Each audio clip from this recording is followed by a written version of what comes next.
नमस्कार दोस्तों, आप देख सकते हैं पूरा वातावरण जो है गांव का है। ये है गेहूं का खेत।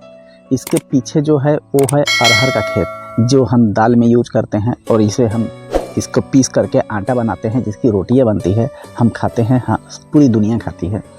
ये है पगडंडी, यानी कि खेतों के किनारे का जो मेड़ होता है, जो एक रास्ता होता है, गली होती है, उसे हम पगडंडी के रूप में कहते हैं। जो हमारे जो पहले के जो लेखक थे, जैसे कि मुंशी प्रेमचंद जी हो गए, उनके लेखनी में पगडंडी और मेड़ का बहुत ही उपयोग होता था।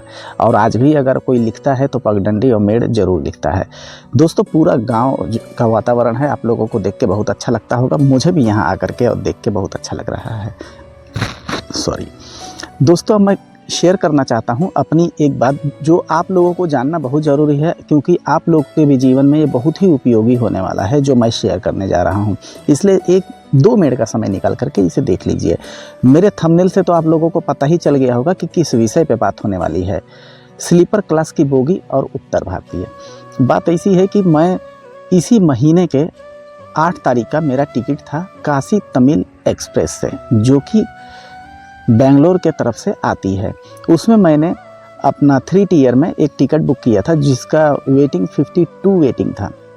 मुझे ऐसा लगा कंफर्म नहीं होगा, और मैं बार बार जो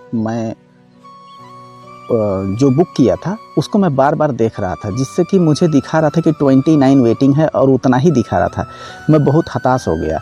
और एक सज्जन मुझे स्टेशन पे मिले, जबकि वो मुझे लगा एक हैं। मैं उनसे बात किया। मैं बोला कि भैया, मेरा जो बैग है वो बैग अपने सीट के नीचे रखवा लीजिए और मैं बाकी यहाँ वहाँ टहल के दिन निकाल लूँगा। आप लोगों के साथ भी ऐसा कभी हुआ रहेगा कि आपके पास टिकट नहीं रहा होगा, आप लोगों ने निकाला होगा, बहुत कोशिश, बहुत प्रयास किया होगा, नहीं मिला होगा, तो आप हताश होकर के वेटिंग टिकट मार करके या फिर फाइन मार करके आप कई बार गाँव गए हुए होंगे। मैं भी वही काम कर रहा था। यहाँ आना ज़रूरी था, थोड़ा स्वास्थ्य को लेकर के भी था, थोड़ा खेती बाड़ी को भी लेकर के था, इसीलिए मैं यहाँ आना चाहता था। और जहाँ पे मैं था वहाँ पे काम लगभग ख़त्म हो चुका था, थोड़े बहुत काम थे। अब मैं सोचा घर का भी काम हो जाएगा, स्वास्थ्य का भी इलाज हो जाएगा और तब तक कोई नई साइड चालू हो जाएगी। तो दोस्तों, अब मैं बात करता हूँ उस बोगी की। बोगी ऐसा है कि जब ट्रेन आई मैं उसमें चढ़ गया उन लोगों के साथ मैं काफ़ी लंबा दौड़ के गया, क्योंकि पता चला बोगी यहाँ आएगी, बोगी लेकिन कहीं और आ गई थी। हम दौड़ के गए, उनसे रिक्वेस्ट किया कि भैया आपके सीट के नीचे मुझे, मेरा 2 बैग था, एक पिट्ठू बैग था और एक छोटा सा खाने का बैग था। मैं बोला इसको ही बस रख लीजिए, बाकी मैं दरवाजे पे खड़ा होकर चला जाऊँगा। मैं थोड़ा स्वाभिमानी हूँ, अगर मुझे किसी ने कुछ मना कर दिया तो मैं उससे तुरंत हर्ट हो जाता हूँ, मैं वहाँ से दूर चला जाता हूँ। और मैं नहीं चाहता था कि ऐसा कुछ सिचुएशन है, इसीलिए मैंने उनको पहले ही बोल दिया कि बैग रख दूंगा, मैं दरवाजे पे खड़ा रहूँगा, जो दरवाज़ा जहाँ पे लैट्रिन का दरवाज़ा रहता है वहाँ पे। ये हम लोग की बातें हो गई, डील हो गया। लेकिन वहाँ एक बंदा था जिसे ये बात रास नहीं आ रही थी। वो बार बार यही कह रहा था कि भैया आप हमारे सीट के नीचे अगर आप बैग रख देंगे, तो उनकी 4 सीटें थी और 2 सीटें किसी और की थी। तो बोल रहा था वो दोनों लोग आएंगे तो अपना बैग कहाँ रखेंगे। मैं बोला अरे भाई, वो 2 लोग आएंगे तो अपने सीट के नीचे बैग रखेंगे, जो उनका खुद का अधिकार जो जिस 2 सीट पे है। बाकी आपके 4 जो सीट है वो तो बहुत ही मतलब स्पेस है, तो यहाँ मैं रख लेता हूँ।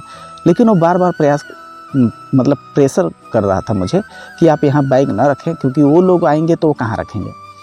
अब मैं ये सोच के अपने मन में बहुत हंसी आ रही थी कि यार, एक मैं उत्तर भारतीय हूँ, ये भी उत्तर भारतीय है, और ये कह रहा था कि मैं वाराणसी तक जाऊँगा, मैं वाराणसी का ही रहने वाला हूँ, जबकि मैं बलिया ज़िले का रहने वाला हूँ। मैं वहाँ से चौरी चौरा पकड़ता और बलिया जाता।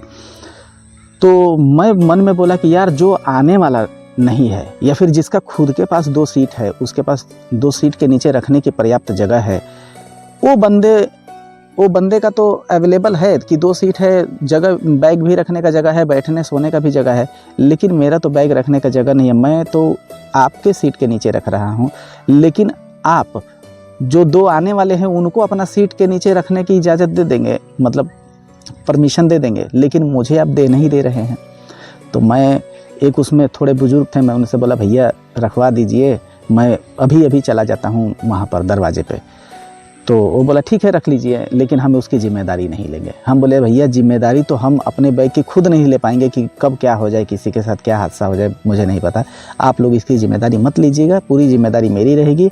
आप मेरे बैग की भी देख रेख मत करिएगा, क्योंकि उसमें कुछ था नहीं, कपड़े लत्ते थे। कोई रोजी रोटी कमाने के लिए जाता है तो क्या लेके जाता है और क्या लेके आता है, कुछ नहीं।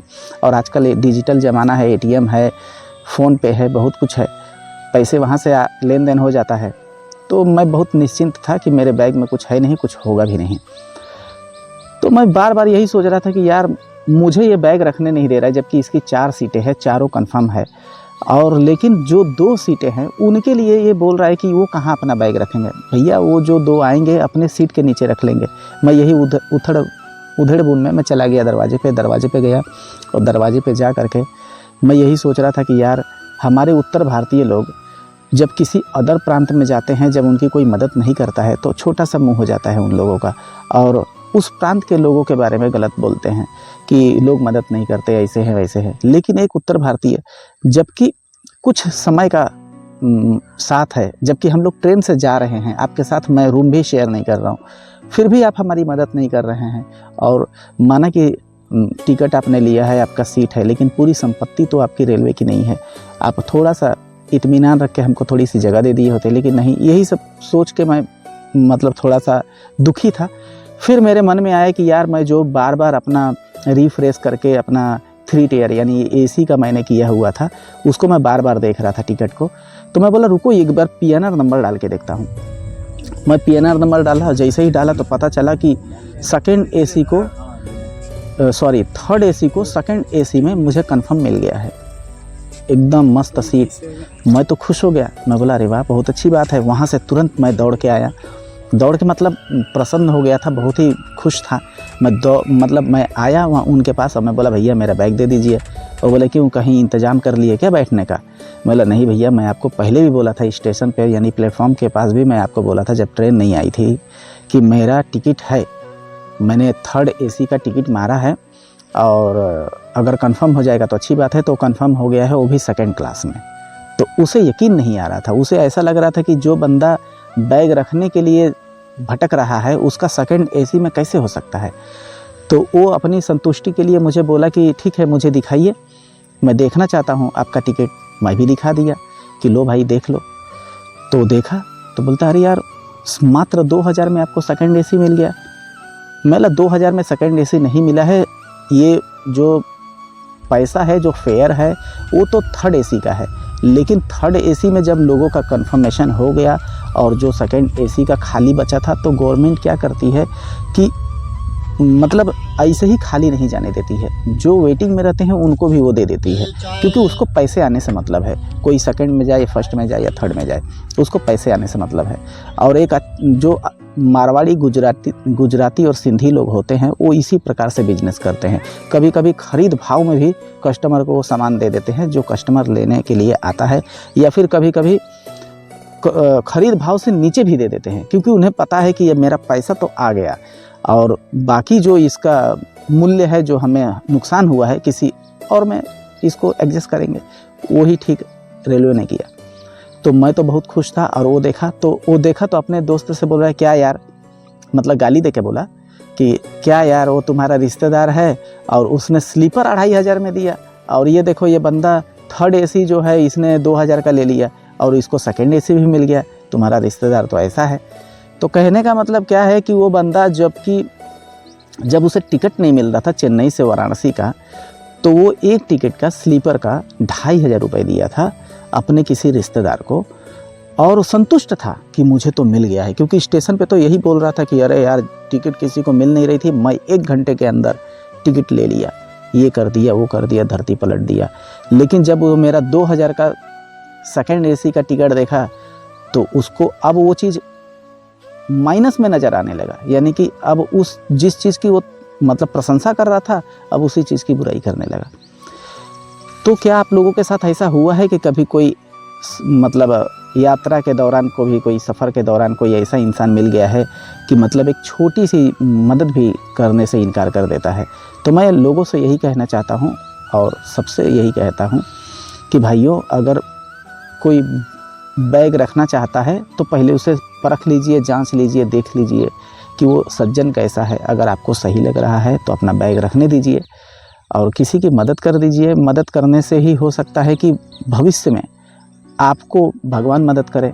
और जो ये मेरे साथ जो हुआ, जो मुझे थर्ड एसी से मतलब 52 वेटिंग से डायरेक्ट मुझे कंफर्म हो गया यार, तो समझ लीजिए कि मैं भी कहीं ना कुछ अच्छा किया रहूँगा तो मुझे भगवान की तरफ से ये उपहार मुझे मिला। और मैं बहुत ही मतलब मैं बहुत ही आराम से मैं अपने घर आ गया। और मैं इस बात का बहुत ही मतलब भगवान से मतलब खुश हूँ कि मतलब मुझे ऐसा हुआ मेरे साथ, क्योंकि कभी कभी तो 2 वेटिंग रहता है और 2 का 2 ही हो जाता है। ठीक है, तो मैं लोगों से यही कहना चाहूँगा कि भाइयों थोड़ा लोगों पे भरोसा करिए, लोगों को मदद करिए। हो सकता है आप उनकी मदद करेंगे तो भविष्य में कोई और मतलब एक चैन जैसा है, आप मदद नहीं करेंगे, बैड एक्सपीरियंस देंगे तो ऐसा होता रहेगा। ठीक है, तो नमस्ते, प्रणाम।